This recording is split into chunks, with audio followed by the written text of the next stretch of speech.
Conseil national de transition présente La France libre. Les lundis, mercredis et vendredis, 20h30, 21h30. La France libre. La Constitution et la République n'existent plus. Le Conseil national de transition est la seule autorité publique, légale et légitime représentant la souveraineté nationale du peuple français, en droit français et international. C'est une organisation déclarée à l'ONU. On rappelle, toutes les mesures Covid, y compris les inoculations soi-disant vaccinales, sont des expériences médicales ou scientifiques interdites par le droit international. Il s'agit de crimes contre l'humanité. Toute personne qui vous impose le masque ou vous menace de PV ou de vous licencier pour non-respect d'une mesure Covid commet un crime contre l'humanité.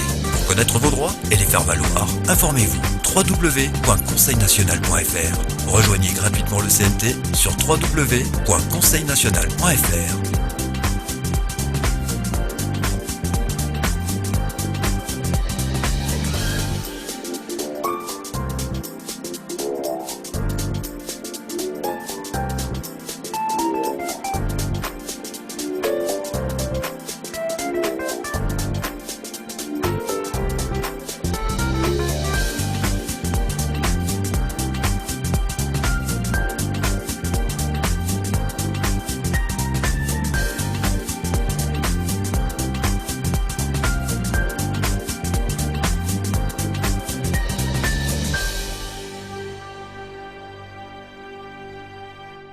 Un peuple uni, jamais ne sera vaincu. 6e semaine de mobilisation contre le pass sanitaire et une participation toujours en hausse. Comment je le sais ?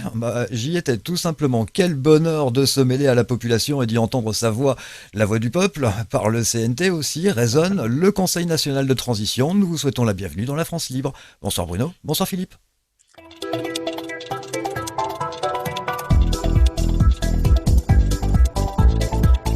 Bonsoir à tous. Bonsoir à tous. Bonsoir Sylvain, bonsoir Philippe. Je vais commencer ce soir par différents sujets concernant donc l'actualité. Alors, la première actualité, qui est une actualité malheureusement triste, c'est qu'on vient de perdre quelqu'un qui a toujours été libre. Un homme qui a toujours été libre et il a toujours dit et fait ce qu'il a voulu. Et c'était une grande gueule dans le bon sens du terme. C'est Jean-Paul Belmondo qui vient de s'éteindre tranquillement dans son sommeil à l'âge de 88 ans. Donc, un grand bravo pour toute sa carrière, pour tout ce qu'il a fait. Et puis, toutes nos pensées à sa famille, parce que vraiment, c'était un grand homme. On vient de perdre un des grands du XXe siècle. Voilà. Deuxième chose qui n'est pas très agréable non plus, c'est que la Nouvelle-Calédonie vient de décider l'obligation vaccinale pour tous les adultes. Alors, le gouvernement de la Nouvelle-Calédonie est un gouvernement autonome qui dépend de la France, mais qui a quand même un certain degré d'autonomie. Donc, on lance un appel à tous les avocats de Nouvelle-Calédonie qui voudraient donc se battre contre cette mesure liberticide et dictatoriale pour regarder si en Nouvelle-Calédonie, on a aussi la Déclaration des droits de l'homme qui est au-dessus de tout, comme pour le reste de la métropole. Parce qu'à partir de là, il y a probablement une action judiciaire à faire et je ne sais pas où en est actuellement le peuple de la Nouvelle-Calédonie par rapport à cette mesure. Est-ce que le peuple commence à se soulever? Est-ce que les forces de l'ordre ont fait quelque chose pour protester contre cette mesure ou pas? Donc, je lance un appel au nom du CNT à toutes les bonnes volontés qui pourraient se battre juridiquement, uniquement juridiquement, hein, pas d'appel à l'insurrection ou à la destruction de quoi que ce soit, mais un appel à une bataille juridique pour faire annuler cette mesure liberticide, parce que sinon, ça peut être la porte d'entrée à la même mesure pour toute la France. Donc, évitons au maximum. Enfin, donc, je voulais vous dire aussi autre chose, c'est qu'on a une adhérente, une membre du CNT, qui a écrit une nouvelle version du premier couplet de la Marseillaise. Alors, je l'ai trouvé vraiment très bien, donc je vais vous la lire. Donc, c'est une membre qui s'appelle Mimi, donc elle va se reconnaître. Donc, voilà sa version. Allons, parents de la patrie, le jour du stop est arrivé. Contre nous de la tyrannie, l'étendard poison élevé. Entendez-vous dans les médias tous ces mensonges. Ils viennent jusque dans vos bras, piquer vos fils, vos compagnes. Aux armes les parents, formez vos bataillons, marchons, marchons, jusqu'aux préfectures, marchons pour leur dire non, non et non. Voilà ce que je voulais vous dire pour commencer. À toi, Philippe. Ah, quand on inspire comme ça avec des chansons, c'est que c'est en train de bouger dans le fond du cœur des gens, quoi. Oui, oui, donc très important tout ce qui vient d'être dit. Rapidement sur Jean-Paul Belmondo, bah, je crois que je suis comme tous les Français, hein, j'ai un lien de cœur avec cet homme qui nous a distrait bien entendu, puis qui nous a montré ses compétences en matière de liberté et ce que la liberté peut générer de créativité. Je crois que c'est ça il faut se souvenir. Voilà, et puis tu as parlé Bruno de la Nouvelle-Calédonie, donc effectivement il faut poser les bonnes questions car on n'est pas sachant en la matière au niveau juridique et avoir un écho, ne serait-ce que par mail d'ailleurs de la part d'avocats locaux qui seraient sollicités par la population pour réagir contre cette demande d'obligation vaccinale, ça les aidera, je pense, s'ils peuvent s'adresser à nous pour nous donner les éléments, pour qu'on puisse s'en faire tout simplement l'écho, modestement à notre niveau, mais il faut qu'on puisse, depuis la métropole, faire quelque chose pour eux, puisque ce que tu as très justement dit, ce qui leur arrive à eux, ça nous arrivera demain si on y prend garde, et on est tous solidaires sur la planète par rapport à cette Covid-19. Voilà. Oui. Et justement, il y a des continents et des pays qui réagissent. Je pense notamment au Cameroun, pardonnez-moi, au Cameroun, où il y a le nouveau mouvement camerounais, alors dont j'ignorais tout. J'ai découvert ça récemment et il y a une vingtaine d'années qu'un monsieur, j'ai oublié son nom, mais peu importe, il est facile à trouver, qui est à la tête de ce nouveau mouvement camerounais et qui est une sorte un peu de shadow politique, c'est-à-dire comme si c'était un gouvernement mais qui n'est pas en place et qui travaille comme s'il allait être aux affaires demain. Ça me rappelle quelque chose, n'est-ce pas? Donc nous, on est un petit peu dans cette logique-là aussi. Donc on est très attentif à ce que ce monsieur a à nous dire d'une part sur, bien entendu, le Cameroun et sa situation politique, sachant que je crois savoir, mais sous réserve encore, qu'il y a des militaires qui auraient descendu le président du Cameroun, enfin descendu au sens de son trône, hein, il est toujours vivant, mais voilà, il n'y aura plus de président. Donc on est dans des logiques militaires, un petit peu à la manière de Biden aussi, dont on ne sait plus très bien si aux États-Unis s'il est vraiment président des États-Unis, si de temps en temps il va à la Maison Blanche ou s'il n'y met jamais les pieds.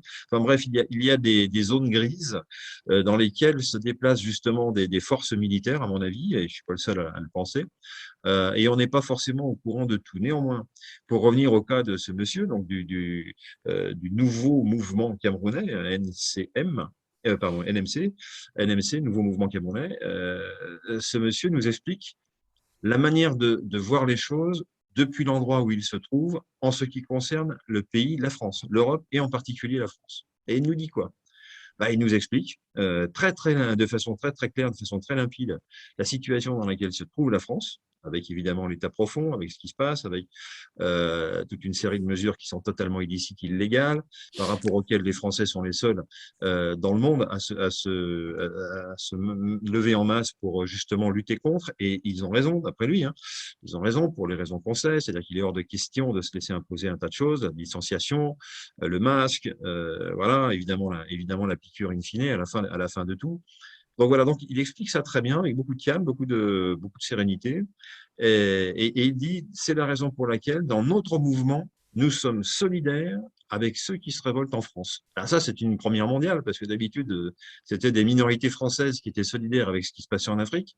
Et là, nous sommes maintenant dans un monde renversé, décidément renversé, où des Africains, de pays qui politiquement sont en train de faire le boulot pour rendre la direction, le gouvernement au peuple, tout simplement, hein. Ces gens nous expliquent, nous montrent, nous donnent un exemple en quelque sorte de ce qu'il convient de faire sur la durée. Je rappelle que ce monsieur est en place depuis 20 ans, qu'il a échappé à plusieurs attentats, a priori, si j'ai bien compris. Donc, c'est pas une sinécure, hein, de faire ce qu'il fait. Et donc voilà, et donc il nous dit voilà, nous on regarde de très près ce qui se passe et on est derrière les Français et il faut aider la France. Ouf, c'est pas l'appel de Londres, hein, c'est l'appel du Cameroun. Hein. Donc là c'est quelque chose d'assez fort, en tout cas qui m'accueillit moi personnellement. Et je crois que ce pays ne doit pas être le seul et que l'Afrique est un continent qui a eu pour habitude effectivement d'être assez martyrisé de par la collaboration de ses dirigeants avec les Européens et pourquoi pas la France, et que de ce fait, ça a bloqué un certain nombre de choses. Et comme on s'en souvient, M. Sarkozy avait dit que l'Afrique avait raté le virage de la modernité, ce qui est évidemment non seulement faux, mais qui est une crapulerie de dire ça, parce que si l'Afrique a dû rater un virage, c'est bien de la faute de gens comme Monsieur Sarkozy, ceux d'avant lui et ceux autour de lui. Donc, les Africains sont parfaitement au courant de tout ça. Ils avancent dans la force, dans la dignité et dans le respect de leurs traditions, ce que je trouve génial. Donc voilà, et ils nous donnent non pas des avis, non pas des conseils, mais leur soutien. Ce qui me paraît exceptionnel d'une part et encourageant et tout à fait de nature à nous pousser vers l'avant. Donc, moi, personnellement, j'ai encore participé, j'ai participé à une manifestation, ce qui n'est pas mon cœur de métier à titre personnel, mais je le fais maintenant. Pourquoi? Parce que j'ai l'impression de devoir faire le centième singe, vous savez, c'est celui qui vient en plus dans la foule, qui va faire basculer les choses. Et je joue à ce jeu-là. Et je m'aperçois aussi que malheureusement, lorsque je parle avec les plus éveillés, des personnes qui sont autour de moi, ils sont faciles à trouver en général, ils sont au sommet de l'escalier ou c'est eux qui tiennent les banderoles. Voilà, on est assez vite, on les repère assez vite dans les manifestations. Eh bien, on s'aperçoit qu'ils savent des choses, bien sûr, hein, ils sont conscients de plein de choses, mais pas de tout. Et parfois, ils font des faux sens et des contresens. Voilà. Donc, le but n'était pas évidemment de les contredire ou de leur parler d'autre chose que de ce dont ils étaient déjà convaincus. Par contre, j'ai distribué quelques informations relatives à notre site, comme je le fais ce soir. Hein, et allez voir le site conseilnational.fr sur lequel on retrace toute l'historique de ce qui nous a amené là où nous sommes maintenant et qui avait été vu précédemment par d'autres personnes qui ne sont pas des voyants, mais qui sont des personnes qui ont lu, qui ont entendu, qui ont écouté, notamment ceux qui parlent du côté d'en face, c'est-à-dire du côté de l'état profond, hein, on va le nommer comme ça, et qui ont été attentifs et qui se sont dit, il va nous arriver ça, ça et ça. Et il arrive ça, ça et ça. Bon, voilà. Donc aujourd'hui, on est dedans et il faut vraiment que la population prenne conscience de tout ce qui s'est passé pour qu'on en arrive là où nous en sommes. Alors ça fera l'objet d'une réinformation lorsque nous serons évidemment aux affaires un jour, hein, ou même si nous n'y sommes pas. D'ailleurs, on peut tout à fait créer un canal d'information. C'est ce que nous faisons d'ailleurs par l'intervention de ce soir et les précédentes et les suivantes, pour réinformer, dire aux gens, voilà, il s'est passé tant de choses, allez vous renseigner sur notre site conseilnational.fr. Voilà ce que je voulais dire dans un premier temps, et puis on parlera d'autre chose après. Je passe la main à Sylvain maintenant. Petite question les amis, avez-vous vu les dernières images de propagande de Radio Paris? Si je dis Radio Paris, c'est pour éviter de citer le nom de cette radio qui émet du côté de Paris. C'est impressionnant, on voit le professeur Raoult qui prend Véran dans les bras, on voit également un gilet jaune qui embrasse un policier. Alors Radio Paris ment, Radio Paris est allemand, comme tu sais, avec une chanson vers l'autre. Hein. Allez, je vous propose tout de suite de partager des images, et c'est une chaîne, c'est pas facile de la regarder, mais je l'ai fait pour vous, je suis allé chercher des images. J'ai décrit exactement ce qui allait se passer, et tout s'est passé comme je l'ai dit. À l'heure actuelle, il y a quelqu'un qui vient de nous parler d'incidence. C'est une incidence de quoi? Ce sont des malades?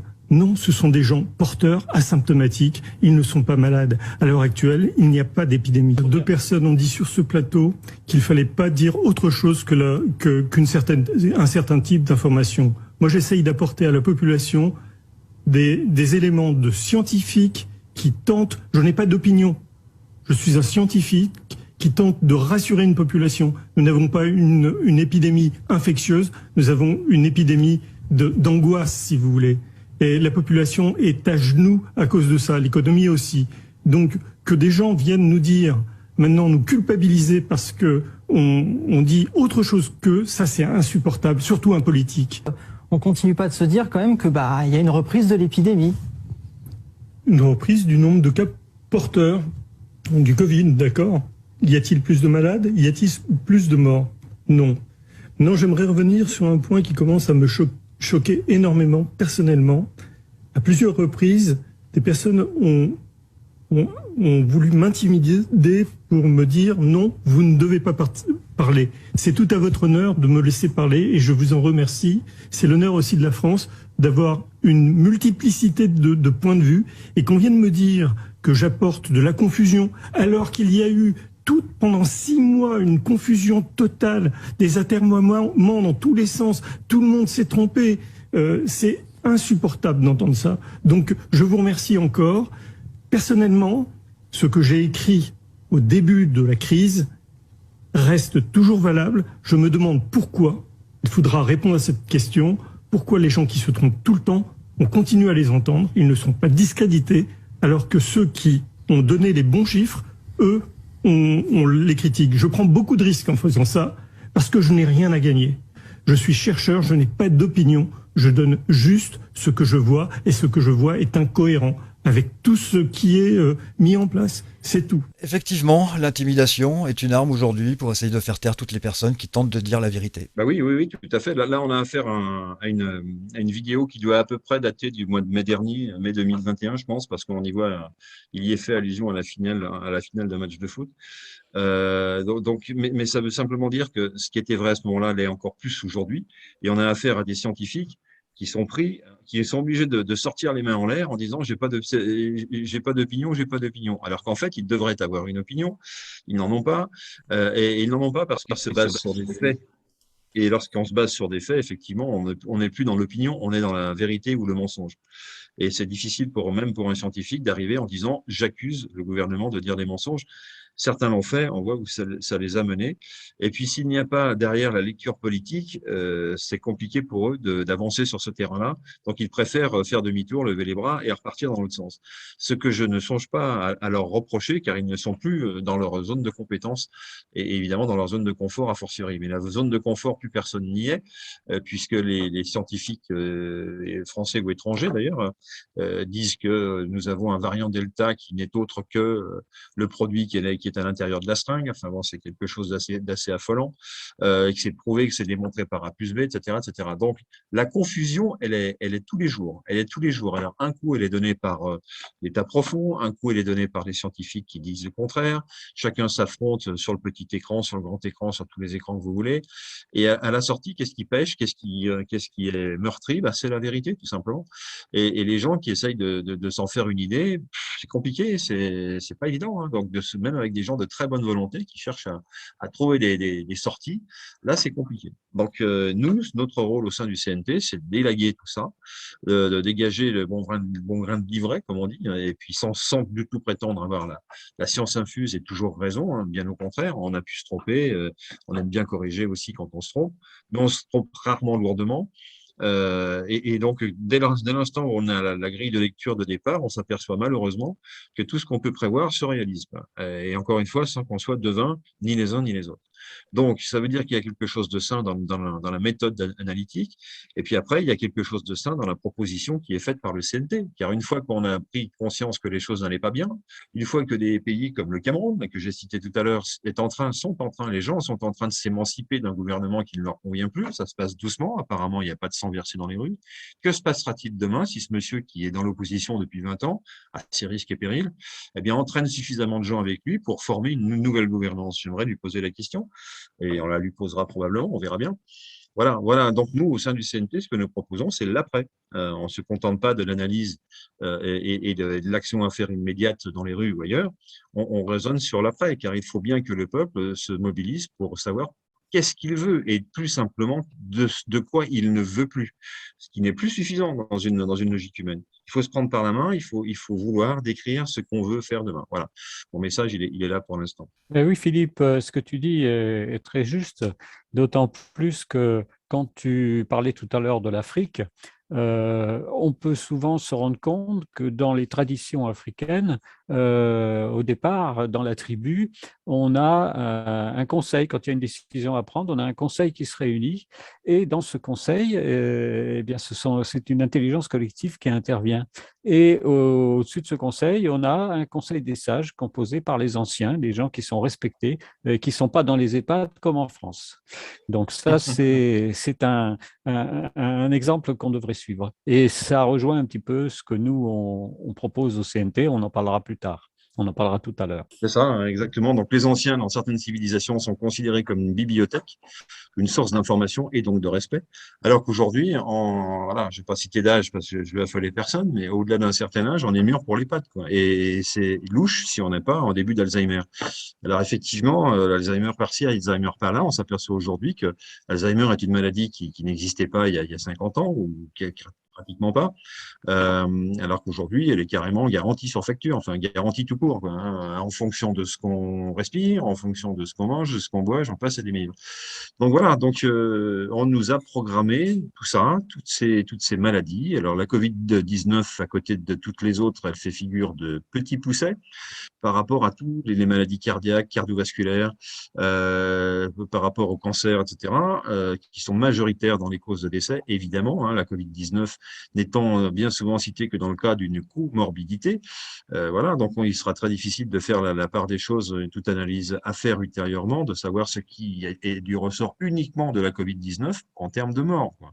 Ce qui est possible. Il y a peut-être des personnes qui étaient effectivement particulièrement faibles au niveau de leur défense immunitaire ou particulièrement dans une situation physique critique, peut-être même âgées, très âgées, voire, et qui justifient d'être poussées dans la tombe par la simple Covid-19.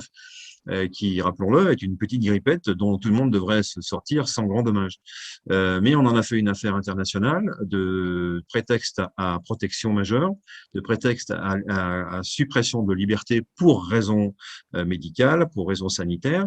Voilà ce qui se passe aujourd'hui. Et si les personnes ne réalisent pas qu'il y a corrélation entre cette pandémie, qui n'est décidément plus une pandémie, comme l'a dit Monsieur Taubira, tout à l'heure, puisqu'il a dit qu'il n'y avait pas plus de morts que l'année dernière, etc.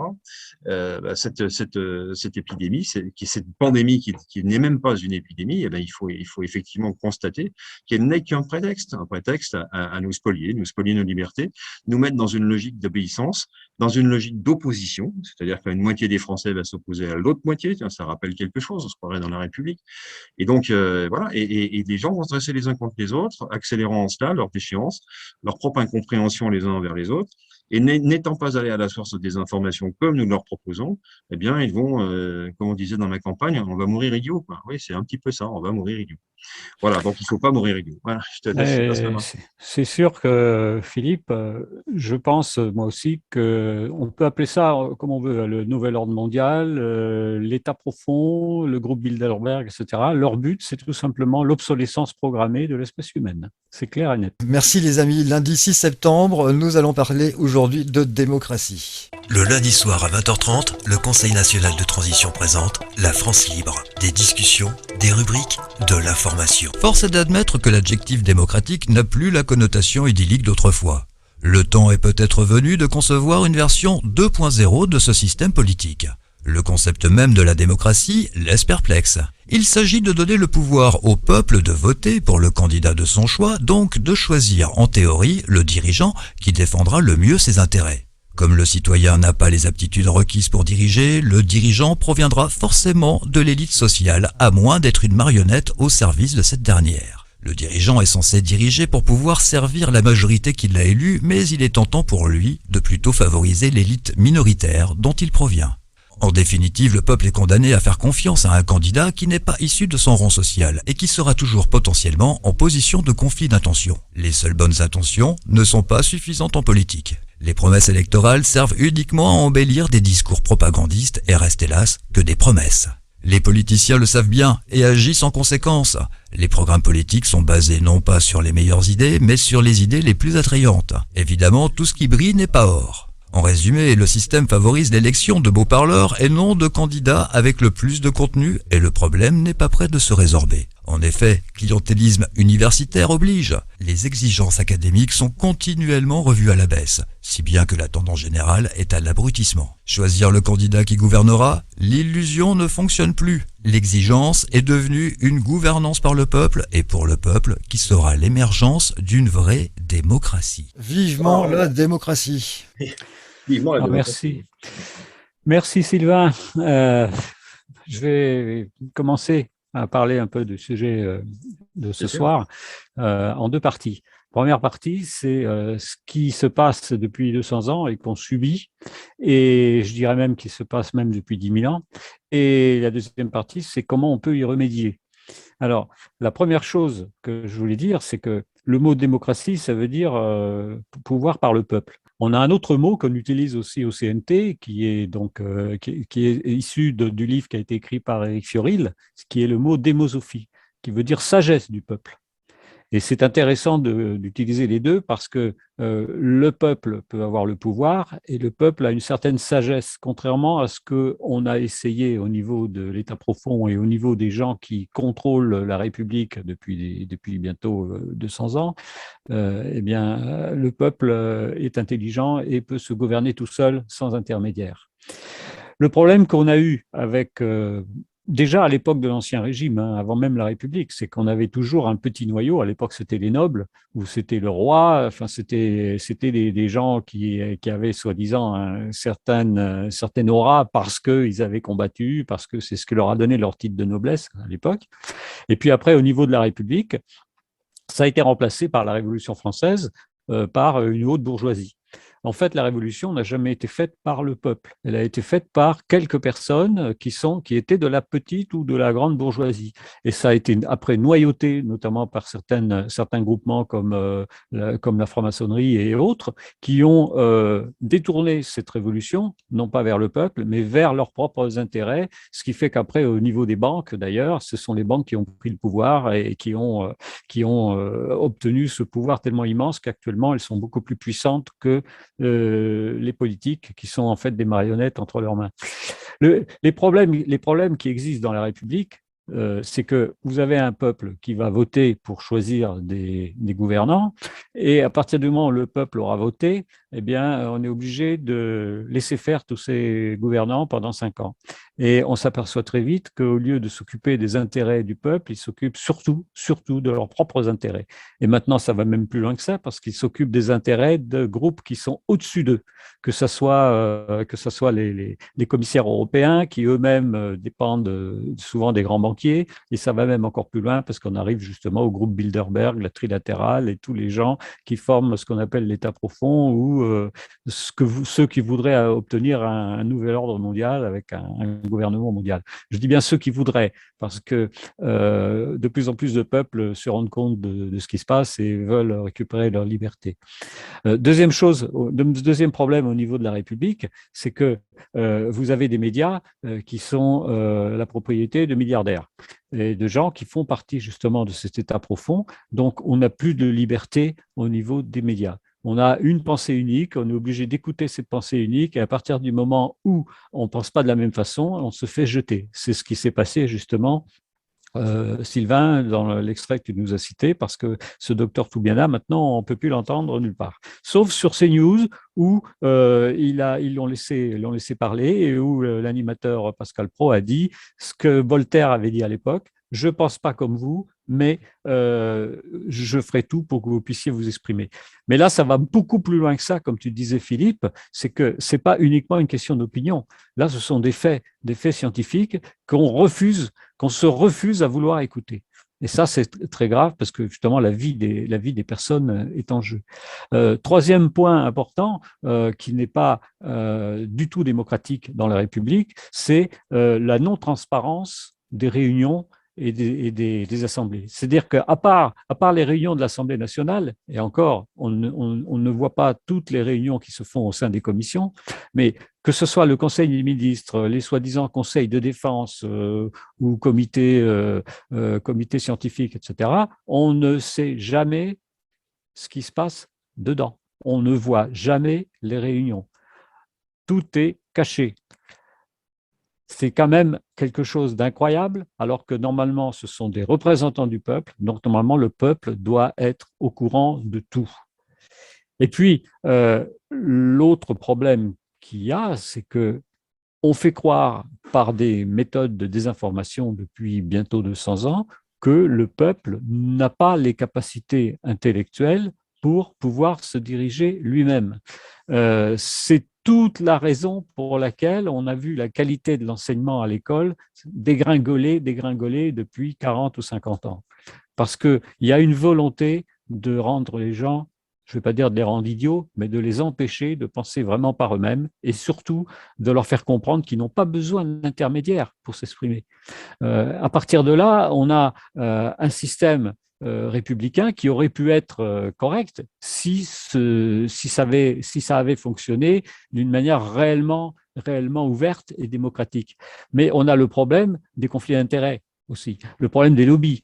Donc, les gens qui sont élus, qui deviennent députés, même quand ils ont des bonnes idées, eh bien, qu'est-ce qui se passe? On les bloque parce qu'ils sont sous l'influence des lobbies qui sont extrêmement puissants et on ne peut pas réaliser ce qu'on veut si on est de bonne foi. Et très souvent, on s'aperçoit, quand on est politicien, que soit on est obligé de rentrer dans le moule et on est obligé de se taire, soit on démissionne. Et parce qu'on peut pas s'exprimer. Et c'est arrivé déjà pas mal de fois dans l'histoire. On a vu, moi je peux citer l'exemple de Pierre Bérégovoy. Pierre Bérégovoy, il n'a pas démissionné tout seul, on l'a démissionné. Bon, et il y en a d'autres comme ça. Et donc ça c'est grave parce que on fait croire à toute une population qu'on est dans le système le plus démocratique qui soit, alors que c'est totalement faux. Eh bien nous au CNT, on a la possibilité de mettre en place un système qui soit vraiment démocratique, comme ça n'a jamais été fait, jamais existé dans l'histoire, c'est-à-dire que le peuple est vraiment les rênes du pouvoir, que le peuple gouverne réellement. Alors comment ça? Eh bien, premièrement, il n'y aura plus d'élections avec des mandats de 5 ans ou 7 ans, il y aura automatiquement des gens du peuple qui seront tirés au sort parmi des volontaires et qui participeront à ce qui va remplacer les ministres, c'est-à-dire des commissions. Des commissions donc qui vont statuer pour les nouvelles lois, qui vont travailler dessus. Et dans ces commissions, on aura trois sortes de personnes. On aura des experts qui seront sélectionnés par justement l'absence de conflit d'intérêts, c'est-à-dire l'inverse de ce qui se passe actuellement.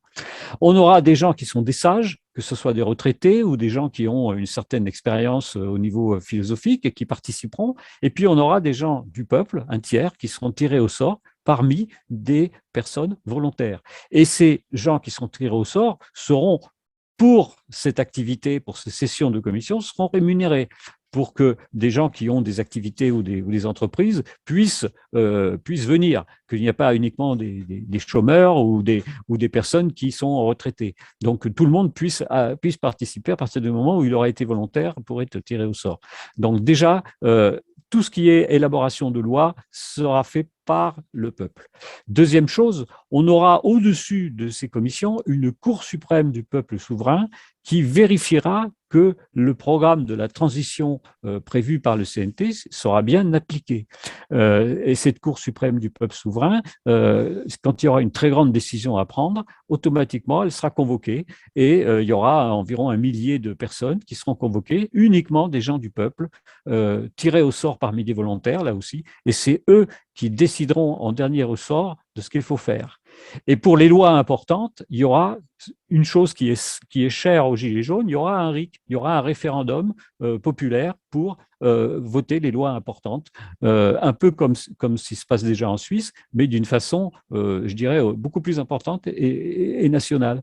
Et puis, troisième chose, toutes les réunions, tout ce qui se fera au sein des commissions, tout ce qui se fera au sein du conseil qui va gérer tout ça, eh bien, ce sera public, ce sera télévisé sur une chaîne publique qui sera la chaîne de télévision du peuple. Et cette chaîne de télévision sera une chaîne libre où toutes les opinions pourront s'exprimer et qui dira vraiment la vérité sur ce qui se passe. Et ça, c'est encore un point très important parce que c'est l'information souvent qui dirige tout. Et donc, à partir de là, on aura un système qui va aussi travailler pendant 2 à 3 ans, le temps de la transition, pour que le peuple puisse choisir à la fin. Parce qu'on entend souvent des personnes qui nous disent « Oui, mais au CNT, c'est vous qui décidez ou c'est le peuple ?» Ben non, c'est bien le peuple. Parce qu'au départ, on fait une transition pour mettre en place un nouveau système. Il y aura dans les commissions, il y aura une commission qui sera constituée spécialement pour préparer une nouvelle constitution. Et au bout du compte, au bout de 2-3 ans, ça sera le peuple qui choisira la constitution qui va être utilisée pour l'avenir. Que ça soit le système proposé par le CNT ou un autre système. Ce sera le peuple qui décidera. Si le peuple s'aperçoit au bout de 2-3 ans qu'effectivement on a réussi à redresser le pays et qu'on a libéré les énergies et qu'on a permis aux gens de vraiment vivre mieux, etc., eh bien, je pense que le peuple choisira cette forme de gouvernement. Mais ce n'est pas du tout obligatoire. C'est le peuple qui décidera. C'est le peuple qui votera par référendum des nouvelles mesures et du nouveau système dans lequel on va vivre. Et tout ça se fera sans violence, d'une manière adulte, comme nous devrions l'être tous au XXIe siècle. Voilà ce que je voulais dire, résumer rapidement entre la République actuelle avec ses gros défauts et ce que propose le CNT. Donc, Philippe, je te passe la parole pour continuer ce qu'on peut dire sur tout ça. Merci à toi, Bruno. C'était déjà très complet, très exhaustif. Tu as fait un tour d'horizon tout à fait excellent. On peut que simplement creuser un peu. Alors, on ne cherche pas à trouver du pétrole, mais on cherche à répondre aux questions que se posent naturellement les gens. Du genre, mais ça n'a jamais marché de confier de la direction à un groupe. Ça marche pas. Ça marche pas, ça. Attention, Philippe. En France, on n'a pas de pétrole, mais on a des idées. Voilà. Donc, on va trouver des idées en creusant. Donc, c'est ce qu'on va chercher. Ce sont des idées. Et pour avoir des idées, il faut s'appuyer sur une petite culture et peut-être sur l'histoire aussi. Donc, moi, j'ai envie de vous parler rapidement de ce qui s'est passé dans la Rome antique. Alors, ne me demandez pas à quelle date exacte parce que je l'ai oublié, mais je me souviens d'avoir appris ça à l'école. Il y avait à un moment donné une révolte populaire où justement le peuple voulait prendre tout simplement les cordons et puis prendre le pouvoir et renverser ceux qui y étaient. Tout simplement, voilà. Mais c'était un phénomène de renversement. Donc, il y a eu ça. Et comment la chose s'est-elle conclue? Eh bien, les dirigeants, tout simplement, ont écrit un magnifique texte, vraiment un très beau texte, qu'ils ont remis, qu'ils ont lu à l'ensemble de la population, bien évidemment pour la calmer. Tout ça a été un peu prévu d'avance, mais quand même, dans lequel ils ont fait une comparaison entre l'État et les sujets, parce que c'était des sujets, c'était pas des citoyens à l'époque. Et d'autre part, la comparaison entre le cerveau humain et les organes de transmission que sont le foie, les reins, etc. Et ils ont dit que chaque organe était indispensable, que le rein était aussi indispensable au corps que le charpentier pouvait l'être à la société, par exemple. Bon, je vous laisse imaginer les autres comparaisons possibles. Et il arrive à la conclusion que, s'il n'y a pas de cerveau, il n'y a rien qui marche ensemble.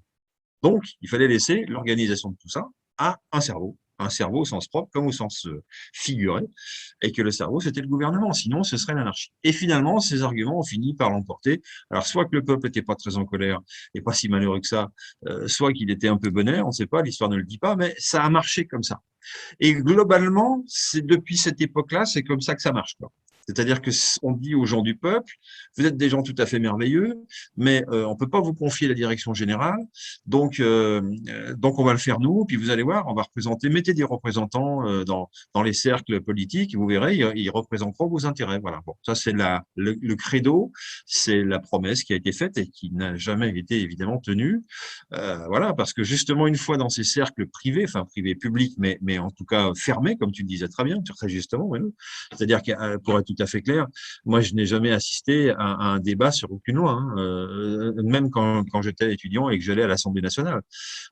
J'ai pas vu de débat. Ou alors le débat final pour le vote. Oui, alors pour le vote, oui, ça se passe assez vite. Mais discuter d'une loi pendant des heures, voire des jours, voire des mois, avant de la proposer, c'est quelque chose d'extrêmement long et qui passe pas du tout par l'Assemblée nationale. Mais alors ça passe par où? Alors, ça devrait être un mystère, mais ça n'en est malheureusement pas un, puisqu'aujourd'hui, nous savons que toutes les lois, elles sont travaillées, faites, fabriquées en loge. Et là, je m'adresse à ceux qui comprennent le mot loge. Voilà. Et après, elles arrivent à l'Assemblée nationale où elles sont juste votées ou pas votées. Bon, voilà, ça passe ou ça passe pas. Mais ça a été travaillé pendant des mois, des semaines, peut-être des années en arrière, dans des endroits qui, eux, sont secrets, ne sont pas accessibles à la démocratie et encore moins aux représentants du peuple en tant que tel et encore moins au peuple. Voilà. Donc là, on est dans une logique d'opacité. Donc, j'en reviens à ma logique, à mon histoire tout à l'heure. Donc, il faut un cerveau pour diriger le peuple. Ça, c'est l'idée qu'on nous met en tête depuis des années. J'ai déjà raconté l'histoire de cette rencontre que j'ai faite avec un maire qui m'a expliqué que dès qu'on confiait aux gens la responsabilité de s'organiser entre eux, ça finissait en cacophonie. Et il me donne évidemment un exemple tel que ça ne pouvait que finir en cacophonie. Je n'ai pas insisté, mais dans son exemple, il est évident que son exemple était biaisé. C'est-à-dire que si on part d'une hypothèse ou d'un départ qui est faux, on va arriver à des résultats qui sont faux aussi. Alors que si on prend les bonnes hypothèses au départ, on aura plus de chance. Alors, c'est quoi les bonnes hypothèses? C'est quoi? C'est que nous proposons au sein du CNT. Ben, c'est ce que vient de dire Bruno, c'est-à-dire que d'une part, on va compter sur la compétence de ceux qui savent sur un sujet donné. On va compter sur le fait qu'il y a des sages qui vont arbitrer le débat. Et puis, on va également compter sur des personnes qui sont des personnes du peuple pour s'assurer tout simplement que dans ce qu'on est en train de préparer, on n'est pas en train, par hasard, de leur marcher sur les pieds. Parce que c'est quand même eux, in fine, qui vont subir tout ça et qui vont travailler avec. Donc, c'est important. Donc voilà, on va faire tout ça et on va pas s'apercevoir que ça marche bien. C'est-à-dire qu'on n'a pas du tout la sensation qu'on a affaire à des abrutis qui savent rien et qui inventent des choses dans tous les sens sans rien comprendre. On va s'apercevoir au contraire qu'on a affaire à des gens qui sont mis en responsabilité dans une action qui n'est pas la leur. Et surtout, dans les 3 catégories que je viens de citer, il n'y a aucun politicien professionnel. Ce sont des gens qui viennent de l'extérieur et qui vont passer un peu de temps pour le groupe, c'est-à-dire la nation. Tel que ça s'est passé pendant la Révolution française, de ce point de vue-là, il y a eu une vraie période démocratique, c'est vrai, qui a vite été pervertie par qui on sait, et Bruno l'a très bien dit. Donc voilà, donc ce que je veux dire, c'est que effectivement, nous, on va retravailler avec des groupes qui seront donc ces commissions tripartites, je répète, entre les personnes qui sont des savants, des sachants, les personnes qui sont des philosophes, des sages, tout simplement, ou des sages, des gens qui ont un certain âge, pas des petits nouveau-nés, et puis des citoyens de tous âges, qui soient des citoyens français. Et voilà le creuset de cette future démocratie, sachant que, en parallèle, on a éliminé l'ensemble de la représentation politique, c'est-à-dire qu'on n'a plus de représentants politiques. Nous sommes nos propres représentants politiques, nous sommes les émanants, nous sommes l'émanation du peuple. Voilà. Alors, on a le droit de choisir, effectivement, quel type de personnes on veut voir dans cette commission-là, parce qu'on a besoin de sachants, on a besoin de sages, on a besoin de citoyens éclairés ou pas éclairés, des gens qui se sont inscrits, qui sont mobilisés, qui ont envie de participer, mais pas envie de participer pour profiter. Ils viennent participer pour construire ensemble. C'est plus du tout la même démarche. Et on n'est plus sur des représentants qui sont payés au mois et à l'année, à chaque fois qu'ils sont réélus. Pas du tout. Ceux-là ne seront pas réélus. Ils vont être dans le gouvernement pendant le temps de la transition.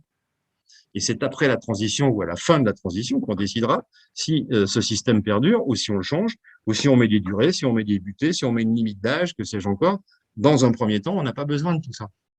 Dans un premier temps, on ne doit pas être limitant. On doit être encadré, on doit être clair, mais on ne doit pas être limitant au niveau des choix. Voilà l'option qui a été prise pendant la période de la transition, qui va être une période forte, vous l'aurez compris. Donc voilà ce que je veux dire au niveau de comment vont se passer les choses lorsque nous nous projetons quand nous sommes aux affaires. Voilà. Et ça, c'est tout à fait des choses qu'on a déjà projetées. Donc, on va le redire. On a fait des commissions en miniature, si je puis m'exprimer ainsi, c'est-à-dire avec des 300 personnes. On a fait quelques commissions et on a sorti des sujets, plusieurs sujets, avec des gens qui étaient, certains d'entre eux, extrêmement savants sur les sujets, mais qui se sont fait retoquer par les citoyens lambda parce qu'on leur a dit que c'était très bien votre truc, mais ça marchera pas parce que… Et là, les gens, ils ont été obligés d'admettre qu'effectivement, ils n'avaient pas vu le truc. Donc voilà, on a retravaillé la question, et puis finalement, ceux d'en bas, c'est-à-dire les citoyens, se sont aperçus qu'ils n'avaient pas forcément tout compris non plus de ce que leur proposaient des savants, qui sont souvent, des sachants, des ingénieurs, des scientifiques, quelquefois, et qui inventent des choses qui, quelquefois, sont tellement novatrices qu'on n'imagine pas au tenter ce qu'on pourra en faire à quelques-uns, dans quelques mois ou quelques années. Donc, il ne faut pas éliminer ça. Donc, il faut qu'on compile un certain nombre d'informations, c'est ce qu'on a fait, qu'on les garde au chaud et qu'elles resserviront plus tard. Alors, elles resserviront dans le cadre d'un exercice en réel, soit on s'en débarrasse en disant non, on n'a pas eu affaire aux bonnes personnes, c'était pas les sujets traités, c'était pas très intéressant. Bon, soit on en tient compte, soit lorsqu'on retraitera ces sujets, on se tournera vers ce qui a déjà été fait par un petit groupe et on dira, ah oui, ça c'est pas bête, on peut partir dans cette direction, ça va nous faire gagner du temps. Or, le but, il est là, c'est de gagner du temps.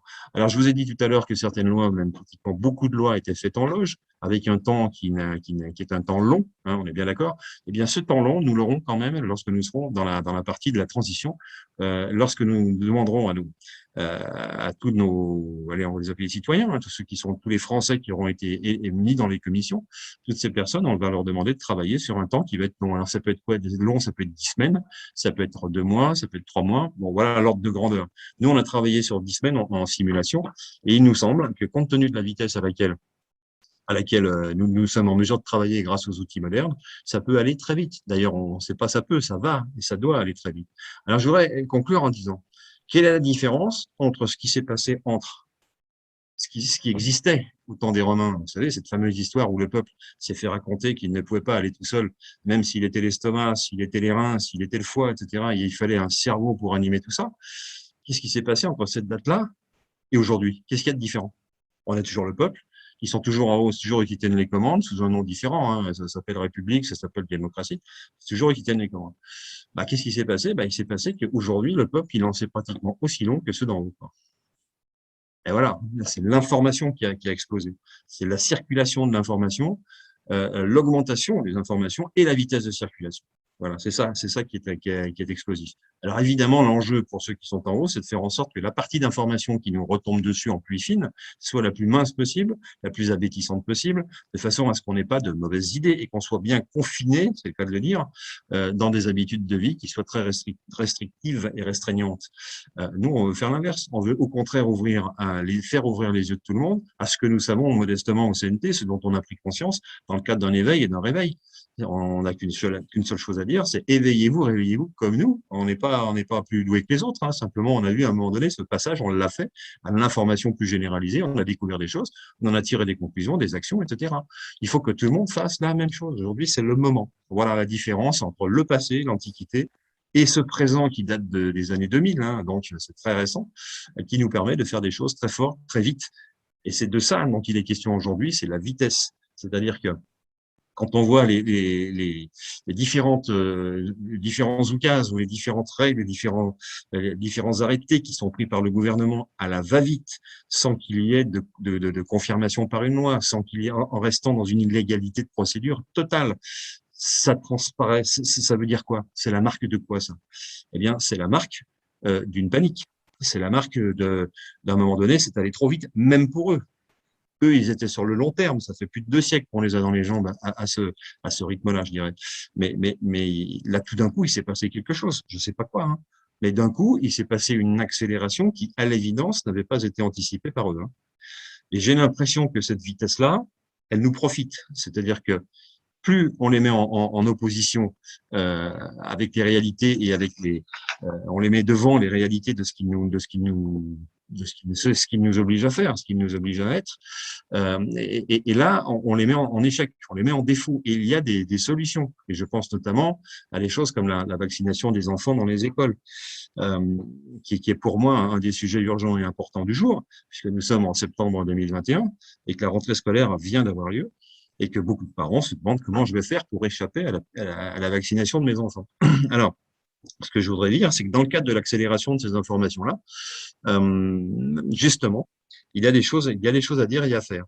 Alors nous, au sein du CNT, on a produit des documents papier, des documents qui sont des documents juridiques, comme vous le savez, puisque c'est notre cheval de bataille. Et dans ces documents, je vais quand même vous en lire un que vous avez peut-être déjà découvert sur le site, mais qui me semble important de répéter, de lire. Hein, voilà, il s'agit d'une lettre recommandée ou pas recommandée, mais c'est chacun d'entre vous qui choisira, à l'adresse d'un responsable d'établissement qui reçoit votre enfant en scolarisation, par exemple. Voilà. Alors, Philippe, avant que Oui. tu lises la lettre, je Oui. voulais répondre à 2 objections qu'on entend souvent sur tout ce qu'on vient de dire. La première, c'est, il y en a qui disent, oui, mais le peuple n'est pas éduqué pour gouverner son pays. C'est des professionnels qui font de la politique. Ben justement, le problème, c'est que ce sont des professionnels. Mais en fait, le peuple souvent ne sait pas qu'il a la capacité de gouverner son propre pays. Je vais prendre l'exemple d'une personne qui était dans une des commissions qu'on a animées, qui était la commission audit finance, donc où on parlait des finances du pays, des finances de la France. Et cette personne, elle va se reconnaître, c'est une femme, et elle a fait partie des gens qui ont été tirés au sort. Et elle nous disait, mais moi, je ne comprends pas ce que je fais dans la commission finance. Moi, la finance de la France, je ne sais pas, je ne connais pas, etc. Et moi, je lui ai répondu à l'époque, je lui ai dit, mais un pays, ça doit se gouverner au niveau finance comme un ménage, une gestion de père de famille. Et je lui ai dit, mais toi, tu fais tes courses, tu fais tes dépenses et tu vois ce que tu gagnes et à la fin du mois, tu fais la différence, tu fais ton budget. Et elle m'a dit, bah oui. Et ben, j'ai dit, bah, c'est ça. Ça s'extrapole au niveau national. Donc, chaque citoyen est capable de gérer son pays. Et la deuxième objection à laquelle je voulais répondre, par rapport justement à ce que tu vas dire, par rapport à cette mise en demeure, c'est que tout ce qu'on dit et tout ce qu'on fait, il y a des gens qui nous disent, oui, mais tout ça, c'est de la théorie, tout ça, c'est de l'utopie. Eh bien non, parce que depuis que le CNT a été créé, il a créé son programme, il a développé son programme et on a expérimenté toutes ces idées, que ce soit au niveau des commissions, on a réalisé des commissions, comme tu disais Philippe, où les gens ont vraiment fait fonctionner l'intelligence collective et ça a abouti à un programme extrêmement complet où il y a plus de 1000 pages de rapports. Donc, c'est vraiment un programme capable de gouverner la France. Donc, on a prouvé que c'était faisable, que c'était possible. Et en plus de ça, on applique toutes les règles et tout le programme du CNT au niveau même de la gestion du CNT. C'est-à-dire que le CNT, ce n'est pas une secte, il n'y a pas de dictateur, il n'y a pas de gourou, c'est une commission nationale qui maintenant s'appelle comité d'installation, qui prend les décisions au niveau collectif, au niveau du CNT. Ce n'est jamais une personne qui décide, c'est un ensemble de personnes constitué par les gens les plus actifs. Et toute personne qui est active peut un jour intégrer le comité d'installation. C'est ouvert et ça fonctionne très, très, très bien. Donc, voilà ce que je voulais dire, parce qu'il y a beaucoup de gens qui disent « Oui, mais vous parlez, c'est de la théorie. » Non, ce n'est pas de la théorie, on l'a mis en pratique et ça fonctionne. Voilà, Philippe. Oui, merci, belle intervention, effectivement. Moi, quand tu dis qu'on doit gérer un État comme un père de famille doit gérer son foyer, là, c'est un grand coup de hache dans l'École nationale d'administration, puisque justement, eux ne gèrent pas un pays comme un père de famille gère son foyer. C'est justement une autre logique qui est un peu hors sol d'ailleurs vis-à-vis des habitants, qui a sûrement eu sa justification pendant les années 60 lors de la reconstruction, notamment on était à la fin des Trente Glorieuses. Il fallait tirer des grands projets industriels et ça a été fait du temps des années 60 et principalement sous la mandature de Gaulle. Et il fallait des administrateurs, des grands administrateurs dont la France avait la tradition d'ailleurs. Hein. C'est une tradition assez française d'administration. Hein. Et ça s'est plutôt bien passé. Et puis après, lorsque les grands chantiers ont disparu, lorsqu'on a vu que les énarques rentraient dans les entreprises, les petites, les moyennes, les grosses, surtout les grosses au début, puis après les moyennes, on s'aperçoit que ce sont des gens qui ne sont pas adaptés à la gestion de père de famille. Hein. Donc voilà. Donc ça, c'est aussi une conclusion qu'il faut tirer sur le temps long, c'est-à-dire que ça fait 70 ans, je crois, à peu près, hein, que l'ENA a été créée après la guerre. Et il va falloir probablement soit la remplacer, soit l'améliorer, un petit peu comme on va changer également l'école de la magistrature, hein, qui va devoir s'adapter aussi. Hein. L'ENA a juste changé de nom, hein, c'est tout. Hein. Voilà, oui, l'ENA a changé de nom, oui, tout à fait. Et on est toujours dans le jacobinisme, on est toujours dans la centralisation sur Paris, qui est une des grosses erreurs, un gros défaut de la République. Hein. Alors l'ENA, je crois que c'est sur Strasbourg maintenant, mais bon, ça, oui, effectivement. Il y a eu une centralisation pendant très longtemps, mais qu'elle soit à Strasbourg ou Paris. Alors voilà, ce que je voudrais aussi rebondir sur le fait qu'on est dans le concret et pas dans l'utopie. On ne fait pas que des verbiages, on ne fait pas que de l'histoire, on fait du concret. Et lorsque les gens s'adressent à nous en nous disant « Mais est-ce que vous faites quelque chose de mieux que l'avocat X qui propose de faire ceci ou cela contre la picouse et qui nous paraît bien, mais qui nous paraît provisoire, qui nous paraît un peu tiré par les cheveux ?» Nous, on répond « Voilà, on prévoit une lettre qui fait en elle-même, si vous voulez, l'objet d'une notice explicative, parce qu'il faut cocher les cases selon le cas dans lequel on est, sachant qu'on aborde tous les cas.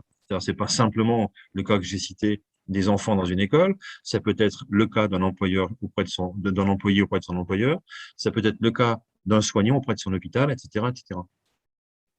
Donc voilà. Donc je vais vous lire une lettre qui pourrait être en accusé de réception. Alors pourquoi en accusé de réception? Pour que tout simplement la personne à qui elle est destinée ne puisse pas dire ah ben je l'ai pas reçu, le document était vide, ou que c'est encore. Là, il s'agit vraiment d'une mise en demeure.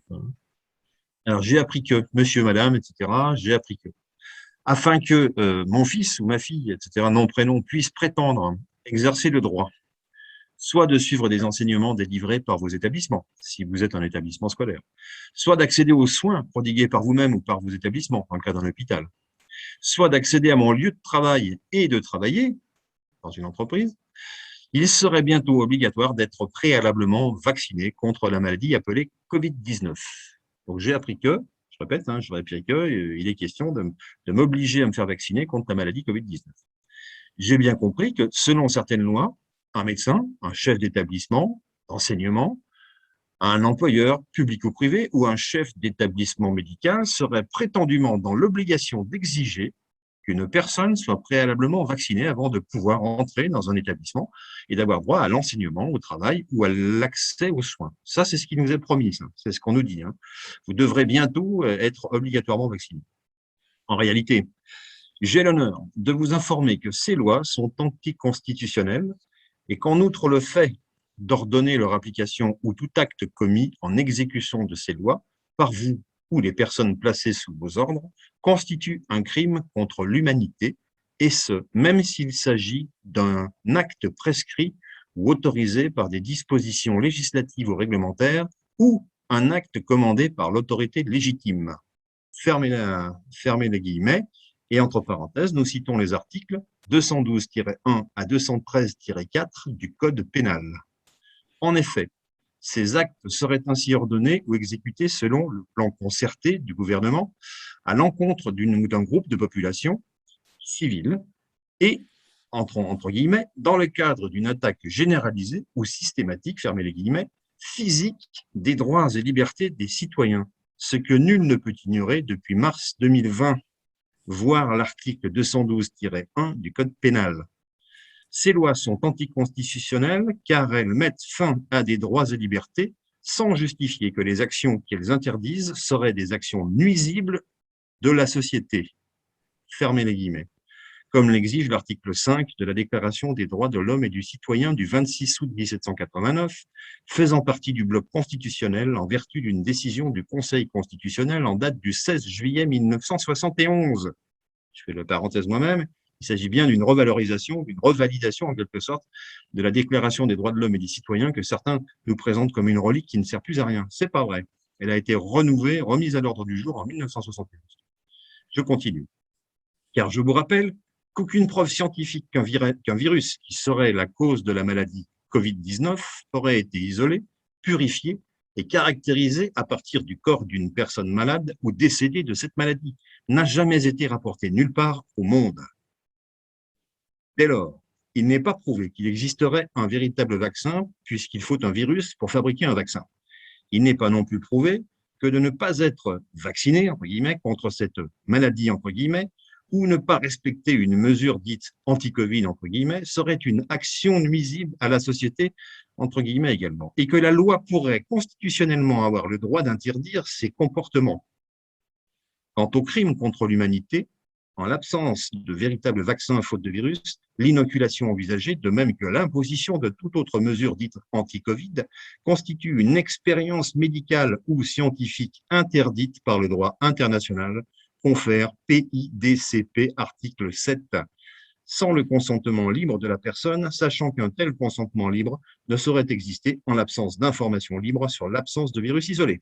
Dès lors, premièrement, le simple fait de m'informer que prochainement l'exercice d'un des droits précités serait conditionné par le fait d'être vacciné ou qu'il serait subordonné au respect d'une mesure anti-Covid, quelle qu'elle soit, constitue une torture psychologique et, deuxièmement, le fait d'empêcher un jour physiquement l'exercice de l'un de ces droits sous l'un de ces prétextes constitue une privation grave de liberté physique en violation de dispositions fondamentales du droit international. L'un comme l'autre constitue ainsi un crime contre l'humanité au sens de l'article 212-1 du Code pénal. De plus, tout porte à croire que le gouvernement français a perdu sa forme républicaine, en sorte qu'il existe une vacance totale de l'État qui ne pourra donc pas couvrir votre responsabilité personnelle, pénale et civile pour la période actuelle sur la fraude et l'absence de virus isolé, voire http conseilnational.fr, faites valoir vos droits /fraude-science. C'est pourquoi je vous mets en demeure, par la présente, de bien vouloir ne pas inoculer ni faire inoculer quelque produit que ce soit à mon enfant, ni exiger de quiconque une telle inoculation, ni le respect d'une autre mesure dite anti-Covid, quelle qu'elle soit, comme condition d'accès aux enseignements ou aux soins prodigués par vos établissements. Ou bien me confirmer par retour du courrier que je pourrai ou que mon enfant pourra suivre les enseignements ou accéder aux soins. librement dans vos établissements sans exigence d'une inoculation de quelque produit que ce soit, ni du respect de mesures dites anti-Covid. Encore, me confirmer par retour du courrier que je pourrais exercer mon droit au travail dans vos établissements sans exigence d'une inoculation de quelque produit que ce soit, ni du respect de mesures dites anti-Covid. À défaut, je fais toute réserve sur les poursuites qui pourraient être engagées à votre encontre devant les juridictions compétentes le moment venu. Fait à le. Voilà l'outil que vous avez disponible, accessible sur le site conseilnational.fr. Vous allez à membres et vous tombez sur ce document-là que vous pouvez opposer, alors soit en lettre recommandée avec accusé de restriction, si vous souhaitez faire ça personnellement, soit, deuxième option, vous grouper avec des personnes, d'autres parents, s'il s'agit par exemple de lutter contre la vaccination des enfants à l'école, d'autres parents qui peuvent sortir ce document, l'imprimer et aller tout simplement avec vous et d'autres, poser des questions au recteur ou au directeur de l'établissement en disant « Voilà, j'ai reçu ça, cher monsieur, dans ma boîte aux lettres, qu'en pensez-vous » Voilà, c'est un début de discussion. Et après, il vous dira ce qu'il en pense. Après s'être retourné, j'imagine, vers le rectorat ou vers son patron ou vers le directeur de l'hôpital, etc., etc. Voilà ce qu'on fait au sein du CNT. Là, je renouvelle l'appel aux avocats de Nouvelle-Calédonie d'utiliser ce modèle de lettre pour l'adapter donc au gouvernement de Nouvelle-Calédonie pour contester la vaccination obligatoire. Conseil national de transition, émission spéciale mercredi à 20h30 avec l'école de la réussite. Je te laisse développer, Philippe. Alors, l'école de la réussite, oui, c'est un moment important de créativité au niveau de l'enseignement.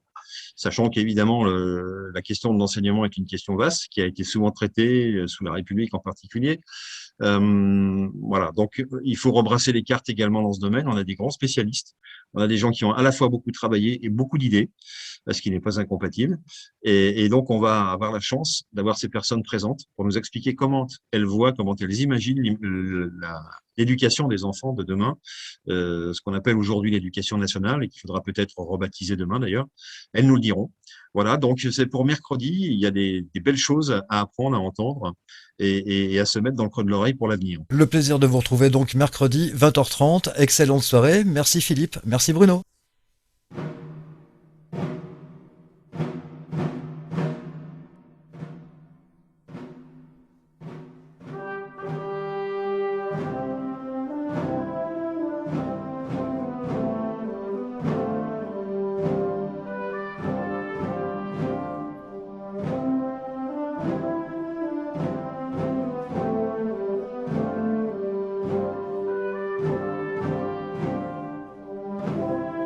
Thank you.